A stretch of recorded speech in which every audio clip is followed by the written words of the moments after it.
ಪ್ರೀತಿಯಿಂದ ಮಂಕುತಿಮ್ಮನ ಕಗ್ಗವನ್ನ ಕೇಳುತ್ತಿರುವ ಎಲ್ಲ ಕೇಳುಗರಿಗೂ ನಮಸ್ಕಾರ.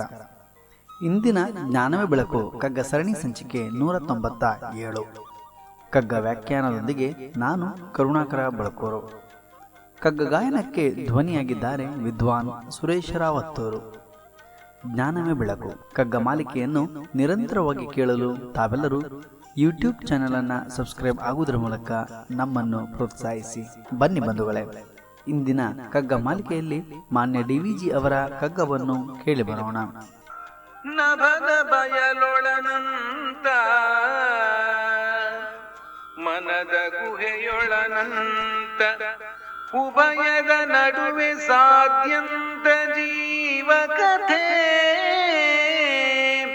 ವಿಭುವೊಬ್ಬನು ಈ ಗಾಳಿ ಬುಡ್ಡೆಗಳನೂದುವನು ವಿಭುವೊಬ್ಬನು ಈ ಗಾಳಿ ಬುಡ್ಡೆಗಳನೂದುವನು ಹಬೆಗುಳ್ಳೆಯೋ ಸೃಷ್ಟಿ ಮಂಕುತಿಮ್ಮ.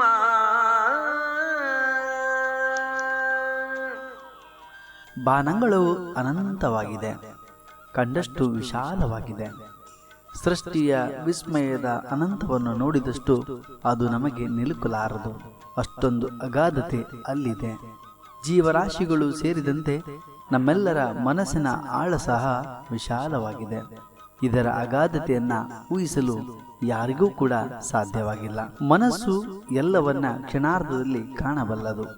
ಆದರೆ ಇವೆರಡರ ನಡುವೆ ಮಧ್ಯ, ಆದಿ ಮತ್ತು ಅಂತ್ಯಗಳುಳ್ಳ ಸಮಗ್ರವಾಗಿರುವ ನಮ್ಮ ಜೀವನದ ಬಂಡಿಯ ಪಯಣವು ಸಾಗುತ್ತಾ ಇರುತ್ತದೆ. ನಮ್ಮ ಜೀವನದ ಕಥೆಯು ನವರಸಗಳನ್ನು ತುಂಬಿರುವ ಪಾಕಶಾಲೆಯಾಗಿದೆ.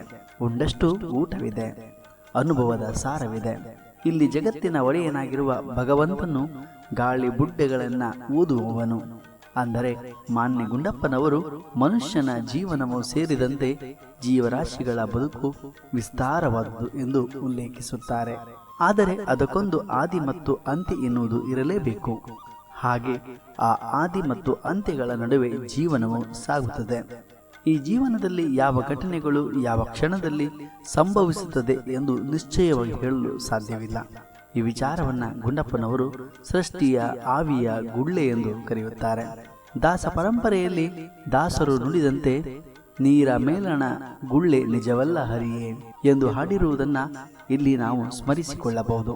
ಹೀಗೆ ಇರುವಷ್ಟು ದಿನ ಮನಸ್ಸಿನ ಭಾವನೆಗಳನ್ನ ಆಸ್ವಾದಿಸುತ್ತಾ ಆದಿ ಮತ್ತು ಅಂತ್ಯಗಳ ನಡುವೆ ಜೀವನವನ್ನ ವೃತವಾಗಿ ಸ್ವೀಕರಿಸಿ ಬದುಕನ್ನು ಗೆಲ್ಲೋಣ. ಬಂಧುಗಳೇ, ನಾಳೆ ಇನ್ನೊಂದು ಕಗ್ಗದೊಂದಿಗೆ ಬರುತ್ತೇವೆ. ಅಲ್ಲಿಯವರೆಗೆ ನಮಸ್ಕಾರ, ಶುಭ ದಿನ.